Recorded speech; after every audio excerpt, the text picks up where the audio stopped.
ഇവിടെ ഏറ്റവും പ്രധാനപ്പെട്ട നമ്മൾ പറയാവുന്ന എല്ലാം പ്രധാനം തന്നെയാണ് കോൾ, വിളിക്കുക. V2 ആണ് കോൾ എന്ന് പറയുന്നത്, വിളിച്ചു. സെ പറയുക, അതിന്റെ പാസ്റ്റ് ആണ് സെഡ് എന്ന് പറയുന്നത്, പറഞ്ഞു. ഗെറ്റ് കിട്ടുക, അതിന്റെ പാസ്റ്റ് ഗോട്ട്, കിട്ടി. കാണുന്നില്ലേ?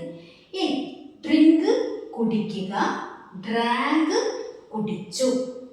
മേക്ക് ഉണ്ടാക്കുക, മെയ്ഡ് ഉണ്ടാക്കി. ഗോ പോവുക, വെന്റ് പോയി. വിയർ ധരിക്കുക, നമ്മൾ ഡ്രസ്സൊക്കെ ധരിക്കല്ലേ, അതിന് വിയർ എന്നാണ്, ധരിക്കുക എന്നുള്ളതിന് പറയാം. ഇനി അത് ധരിച്ചു എന്ന് പറയുമ്പോൾ വോർ എന്നാണ്, വോർ ധരിച്ചു. ഈറ്റ് കഴിക്കുക, ഭക്ഷണം കഴിക്കുക, ഈറ്റ് ആണ്. അതിന്റെ പാസ്റ്റ്, അതായത് കഴിച്ചു എന്ന് പറയാൻ വേണ്ടിയിട്ട് എയ്റ്റ് ആണ് നമ്മൾ പറയുന്നത്.